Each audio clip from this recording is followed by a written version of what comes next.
बिस्मिल्लाहिर्रहमानिर्रहीम। अस्सलामु अलैकुम ninth class. I hope you all are fine at Holmes.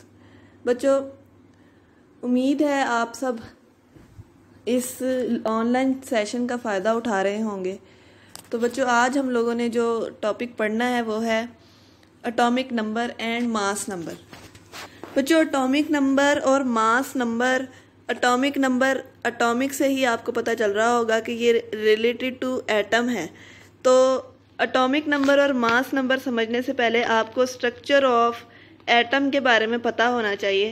तो एटम का स्ट्रक्चर आप लोगों ने पिछली क्लासेस में पढ़ा है, लेकिन थोड़ा रिवाइज कर लेते हैं।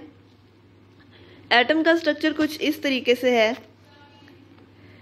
देखें, इस शक्ल में एटम होता है, ऑलमोस्ट इस शक्ल में एटम होता है, और इसका सेंट्रल पार्ट जो दरमियान में है उसको हम न्यूक्लियस बोलते हैं, और जो इसके पास सर्कुलर ऑर्बिट्स हैं, इसके इर्द गिर्द, इसके अराउंड, उनको हम शेल्स बोलते हैं।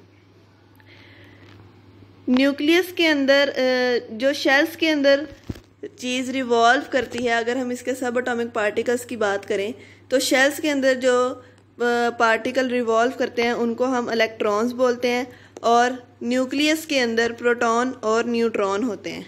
ठीक है, तो बेसिक स्ट्रक्चर एटम का ये है। दो पार्ट्स हैं, शेल एंड न्यूक्लियस। न्यूक्लियस के अंदर प्रोटॉन और न्यूट्रॉन होते हैं, और शेल्स के अंदर इलेक्ट्रॉन होते हैं। ये बस बात आपने याद रखनी है कि न्यूक्लियस के अंदर प्रोटॉन और न्यूट्रॉन होते हैं, और शेल्स के अंदर इलेक्ट्रॉन्स रिवॉल्व करते हैं। ठीक है, अब हम अपने टॉपिक की तरफ आते हैं, एटॉमिक नंबर। एटॉमिक नंबर को हम यूँ डिफाइन कर सकते हैं, atomic number of an element is the number of proton present in the nucleus of its atom.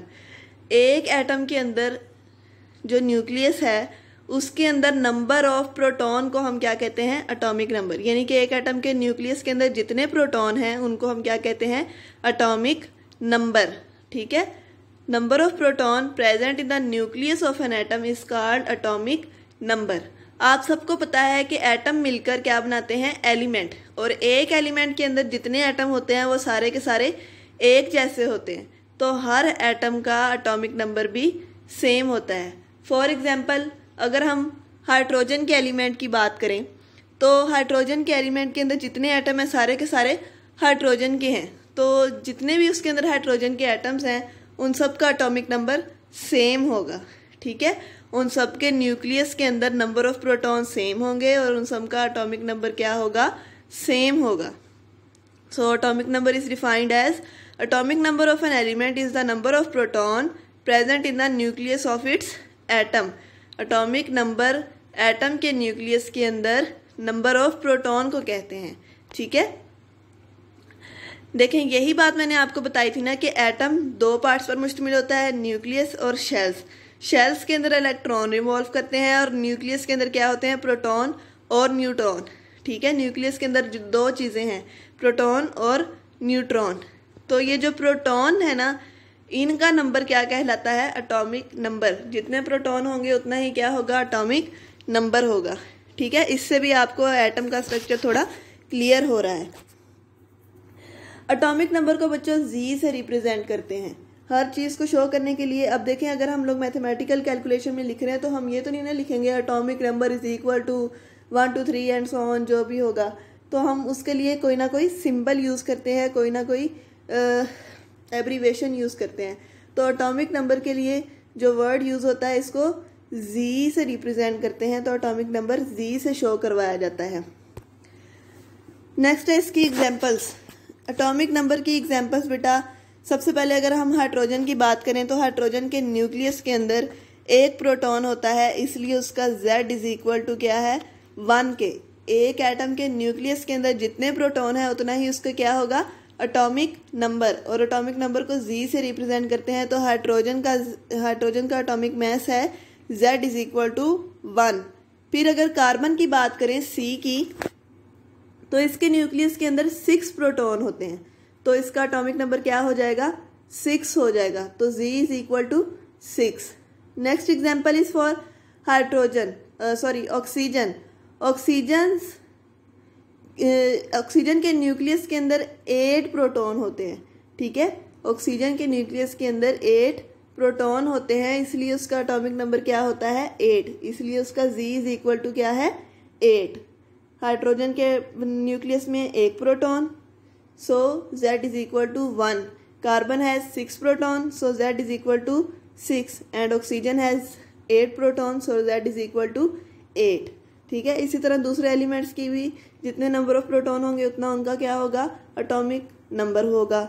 ठीक है, इसके अलावा बेटा एक बात आपको मैं बता दूं कि एक एटम के अंदर जितने न्यूक्लियस के अंदर जितने प्रोटॉन होते हैं ना, उतने ही उसके शेल्स के अंदर इलेक्ट्रॉन्स रिवॉल्व करते हैं। फॉर एग्जांपल हाइड्रोजन का एटॉमिक नंबर 1 है, इसका मतलब उसके न्यूक्लियस के अंदर एक प्रोटॉन है, और फिर जितने प्रोटॉन है मैंने आपको क्या बताया उतने ही इलेक्ट्रॉन्स होते हैं शेल्स के अंदर। तो हाइड्रोजन के अंदर एक प्रोटॉन है तो उसके शेल के अंदर कितने इलेक्ट्रॉन्स होंगे 1 इलेक्ट्रॉन होगा।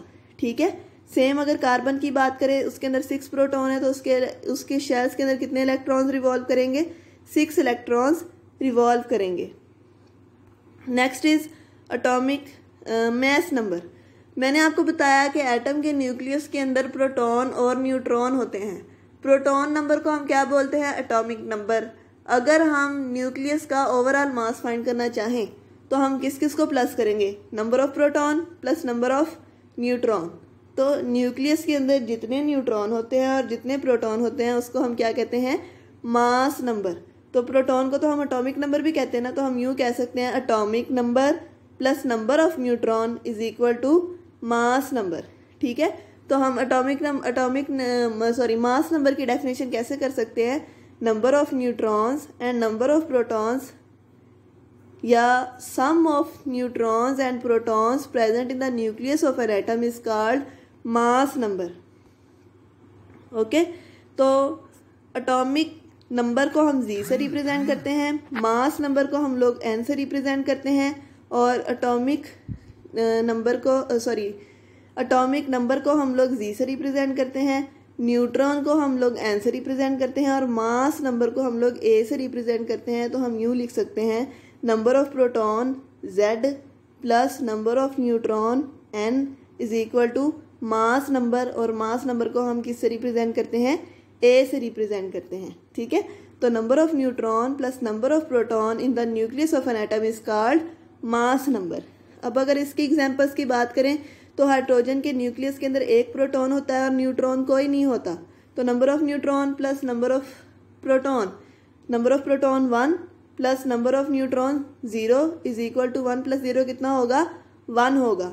इसी तरह अगर हम कार्बन के न्यूक्लियस के अंदर देखें 6 प्रोटॉन और उसके अंदर कितने न्यूट्रॉन्स होते हैं 6 neutron, 6 plus 6 is equal to 12, तो इसका मास नंबर क्या हो जाएगा 12 हो जाएगा। अच्छा, उसके बाद आपकी बुक के अंदर ये देखें, ये एक टेबल बनाया हुआ है, इसके अंदर वो आपको बता रहे हैं कि देखें जैसे हाइड्रोजन के नंबर ऑफ प्रोटॉन कितने हैं 1, नंबर ऑफ न्यूट्रॉन है 0, तो इसका एटॉमिक नंबर। अब एटॉमिक नंबर के लिए हम क्या देखते हैं नंबर ऑफ प्रोटॉन देखते हैं। ठीक है, तो नंबर ऑफ प्रोटॉन कितने हैं 1, तो इसका एटॉमिक नंबर क्या हो जाएगा 1। ठीक है, उसके बाद है मास नंबर। मास नंबर के लिए हम क्या देखते हैं number of neutron plus number of proton, तो 1 plus 0 is equal to 1। Same carbon number of proton 6 हैं, नंबर ऑफ न्यूट्रॉन 6 हैं, एटॉमिक नंबर इसका फिर क्या हो जाएगा, क्योंकि इसके अंदर 6 प्रोटॉन है तो इसका एटॉमिक नंबर 6 हो जाएगा।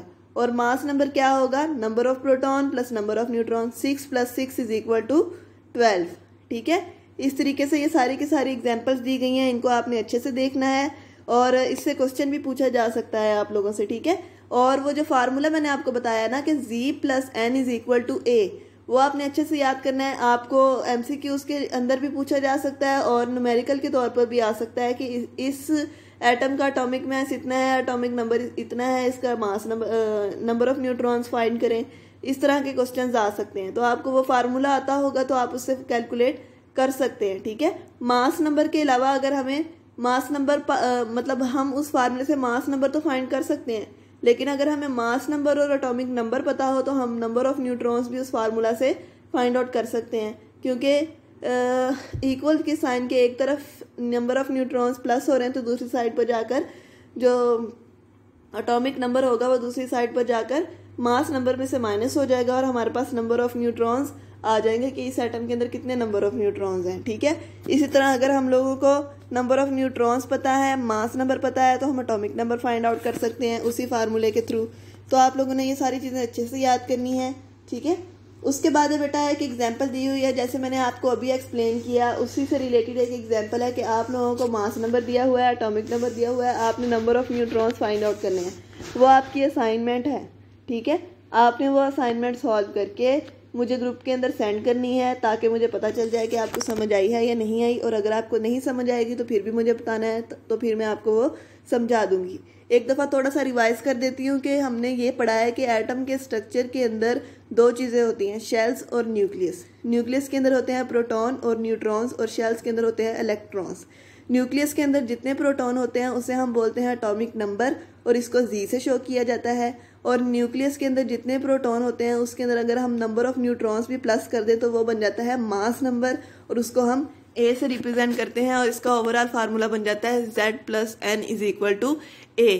तो इससे हम नंबर ऑफ न्यूट्रॉन्स भी फाइंड आउट कर सकते हैं, मास नंबर भी फाइंड कर सकते हैं, और एटॉमिक नंबर भी फाइंड आउट कर सकते हैं। अल्लाह ताला आपको अपने हिफ्ज़-ओ-ईमान में रखे। उम्मीद है आपको समझ आई होगी। अल्लाह हाफिज़।